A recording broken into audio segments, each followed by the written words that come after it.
And here we are, possibly the last game that will be played today, as right now NaNiwa is at match point. We saw him lose the first game against Hasuwabs and return with the reverse 4-1 kill. Can he do it again, or will ThorZaIN pull the miracle reversal once again? We see Dignitas.NaNiwa in the top right position as that fancy suave red Protoss. In the bottom left, we see ThorZaIN as the mildly sad but icy, steely cold blue Terran. And for those of us coming just new to StarCraft, in StarCraft 2, the TSL has been the tournament of comebacks. Of course, TSL 1, JF starting down 0-2 before coming back 3-2 to reverse sweep the series. TSL 2, Liquid Tyler going 0-2 before sweeping it back 4-2 to complete the reverse sweep as well. So it's not impossible. This is the TSL. This is the finals. Do not count ThorZaIN out for a second. And it does look like the map is going to be a little bit of a very, very fragile match. That's right, a little bit of a very fragile match. That's right, let me try it one more time. That is going to be a fragile, fragile map to play on. Xel'Naga Caverns, perhaps the most widely played tournament map, has some very cool dynamic games, as there's no clearly defined center with that gigantic gaping hole in the middle. So that means that big tactics, army movement are very important, a lot of expansions to take. But here's the reason why I think it's a very nerve-wracking map to play on. With these huge, wide open spaces, you have to be very, very careful. The aggressor almost always has a little bit of an edge, especially psychologically. It's so hard to defend any position on this map without just a lot of stuff. So we see a lot of Protoss players open up 2-gate aggression into expand rather than 1-gate aggression. We see a lot of Terrans do a 2-barracks expand instead of a 1-barracks expand. But we've seen ThorZaIN try to stretch his defenses as thin as possible, and that's going to be a very, very intimidating position coming into this possibly match set position. And there you go, ThorZaIN, as if listening to you on the stream, dropping that second barracks just to be safe. And as you mentioned, because it's so wide open, we see a lot of Terran players with a heavy Marauder composition, and we see a lot of Protosses, especially in the early mid game, get a lot of sentries to completely isolate that Terran mobility. So when you attack, you really need to commit. There's a lot of games that come down in the mid game to just one time when someone was in a position they shouldn't have been. They get blocked off by the force field, they get tagged by Marauders' concussive shells, and then they just can't come back. See, the second gateway for Dignitas.NaNiwa dropped after the cybernetics core is up and warp gate research has begun. Oh, but look at this. The barracks was canceled, and now a reactor going down on the first one and a factory going down on the second one. This could be exactly... Oh my gosh, this could be exactly what ThorZaIN needs. We see 2 more gateways thrown down. It looks like NaNiwa is going to try to do a 4 warp gate all in. It looks like he is assuming his opponent is going to be going for a 2 barracks early expand, easily overwhelmable with 4 gate antics. However, we see that bunker going down right now for ThorZaIN. Will he have enough units up in time, or will ThorZaIN get this tank out? It's going to be very, very close. We see that warp gate is now halfway finished. This is an extremely intense situation at this point in time. Honestly, if ThorZaIN can hold this off, that would be a huge momentum swing and a gigantic misread by NaNiwa. Right, so Dave, ThorZaIN has been mining the second refinery for a while. I'm wondering, is he going to go for that build we saw in game number 1, tank, Banshee, Marine attack?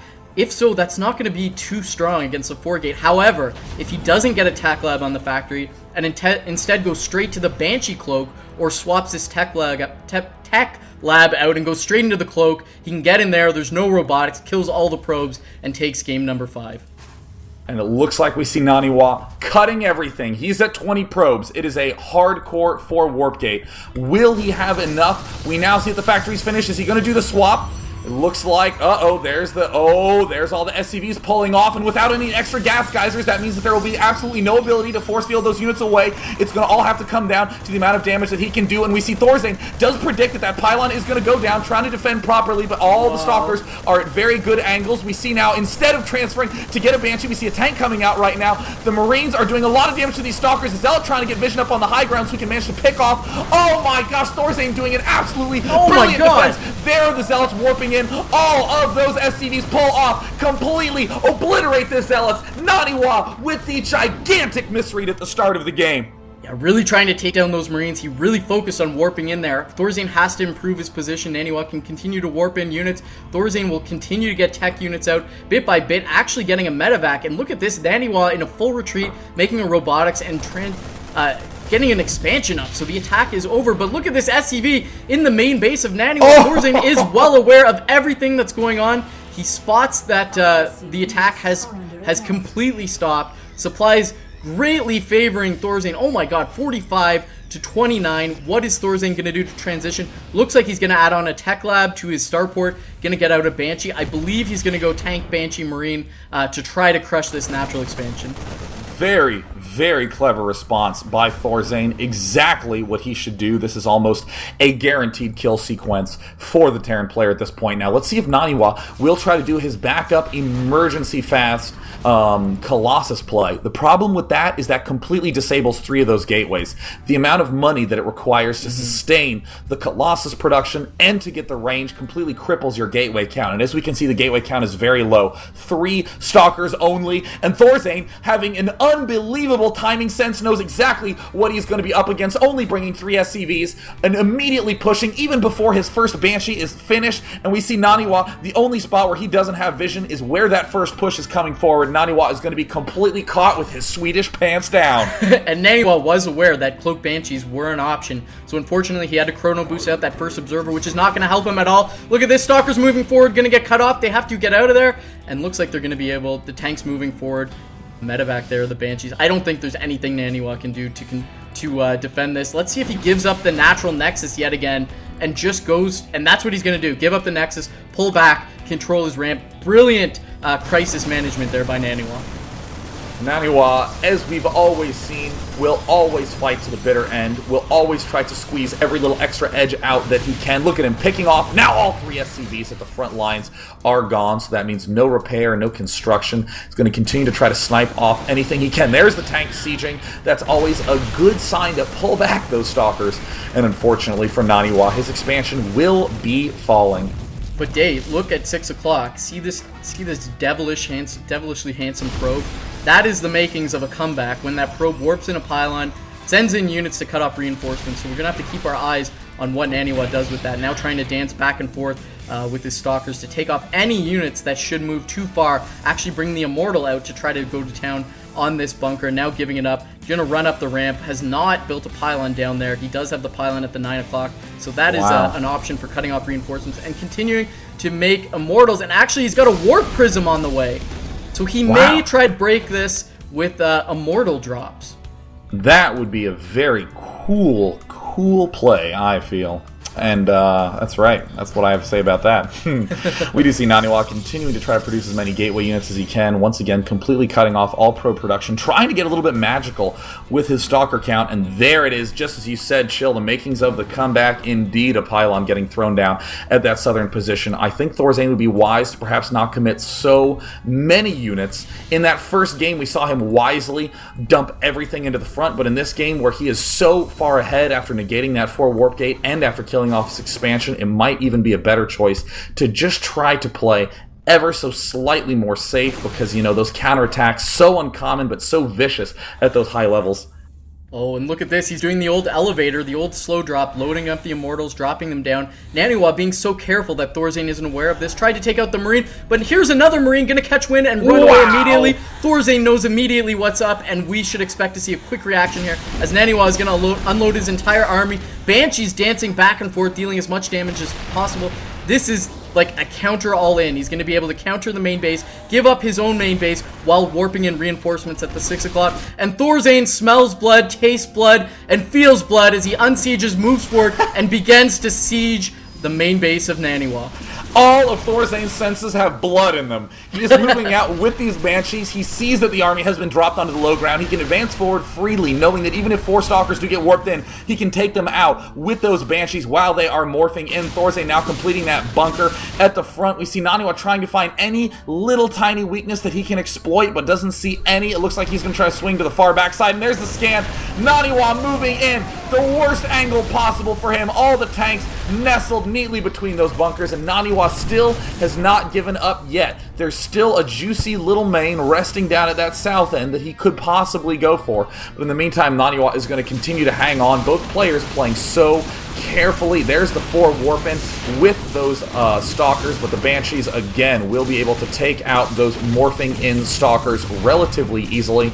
More Stalkers getting morphed in, but ThorZaIN having a clear sense of what his units can and cannot do. And here comes a counterattack by the mighty NaNiwa. Yeah, I feel like it's just a little bit too late with one siege tank in siege mode, one in unsiege mode, a bunker with Marines, and a Raven actually out. Raven not enough energy to do anything fantastical. Just going to be able to drop that auto turret, and here he goes, charging straight up the ramp. Let's see what happens. The Immortal's going to take down that bunker almost immediately. Now they're going to be able to focus down one tank. Second tank just out of range. No, just in range. Second tank going to go down, and now NaNiwa is going to turn tail and run out. Maybe recharge the shields on those Immortals just a little bit. No warp in at the 6 o'clock, and ThorZaIN moving in for the kill with the majority of his army. Not the majority, with the entirety of his army. Sieging up, raining down terror on the main base of NaNiwa. NaNiwa with nothing left, losing the attack at 6 o'clock, and that is GG. ThorZaIN is still in this, ladies and gentlemen. ThorZaIN, knowing that you viewers at home would like another game, and also knowing that he himself would like another game, ThorZaIN manages to pull an amazing win against NaNiwa using that best of 7 psychology. When you are playing in a straight-up normal game, it is so risky to try to just say, yeah, he looks like he's going for 2 barracks, I'll go for warp gate all in. That is an extremely dangerous play in a ladder situation, but NaNiwa knows that he has been using a wide variety of builds, long-term plays, like the Colossus Zealot style we saw on Shakura's Plateau, doing some all-ins like the Blink Stalker play we saw on Terminus, and in this game when NaNiwa has such a huge lead, it's an appropriate risk for him to take, but ThorZaIN having the brilliant response, canceling the barracks, luring in that 4 warp gate, and then controlling absolutely impeccably. Large thanks to that control group 7 wad of SCVs that seems always to be coming in handy in these games. Remarkable crisis management by ThorZaIN, and just a whopping counterattack. Yeah, the genius strategy and the control. I want to focus on the dance they did when the warp-in was actually coming. NaNiwa placed that pylon in just a location where the 2 Marines could hit it, but nothing more. ThorZaIN jammed that area shut with Marines and SCVs so that the warp-in actually couldn't take place in there. NaNiwa responded appropriately, running up the ramp to get vision on the high ground and using the Stalker's superior range on the low ground to drive away the Marines. ThorZaIN ran away, NaNiwa warped in, but able to just surround and isolate those units. The game really hinged on that moment. ThorZaIN controlled impeccably and took a deserved win from there on. Now, I have to point out something that's going to be real exciting for ThorZaIN fans. Next map, GSL Crossfire SE. Yes. A map that ThorZaIN is remarkably strong on. Has used a variety of Marine Marauder styles, of Banshee styles, and in particular, that sweet-smelling Thor push that he did against MC. A weird kind of like fast Raven, switching the factory with the starport like 15 times, getting some medevacs, coming back, getting some Thors.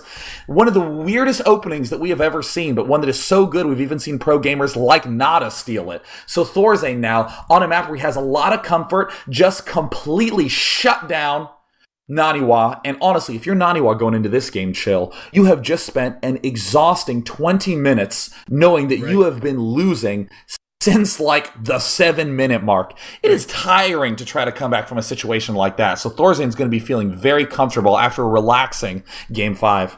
Right, the physical fatigue starting to play a factor as we're moving on to game number 6. And as well as the mental thought in NaNiwa's mind, you know, he just potentially lost $8,000 not being able to execute that if he can't close out the series. As you mentioned, playing on an uncomfortable map such as Crossfire, ThorZaIN has shown that timing push, the Marine tank timing push to set up control, and I feel like this map was designed for that timing. If you lose control of that high ground just outside of your watchtower, unbelievably difficult to come back and get control of that. I would not be surprised to see ThorZaIN try to gain that position as he did on Crevasse. The difference between this map and Crevasse, once you get that position, going to be about 20 million times more difficult for NaNiwa to break that.